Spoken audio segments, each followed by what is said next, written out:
वैतागलेले काही मित्र वैतागलेले काही मित्र चिडचिड करत होते. एक गुजराती, तर दुसरा सिंधी, तिसरा पंजाबी, तर चौथा मद्रासी, पाचवा यूपी बिहारी. सगळे म्हणत होते की मुंबईमध्ये ही गर्दी कशासाठी आले. मुंबईमध्ये ही गर्दी कशासाठी आले.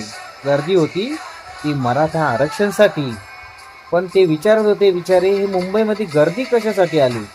ते पण चिडचिड करून.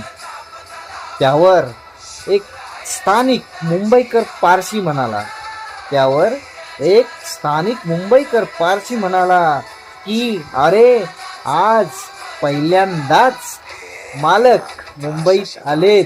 आज पहिल्यांदाच मालक मुंबईत आलेत. तुम्ही तर सगळे पाहुणे आहात रे. तुम्ही तर सगळे पाहुणे आहात. एक मराठा लाख मराठा, एक मराठा कोटी मराठा. नमो पार्वती पते हर हर महादेव.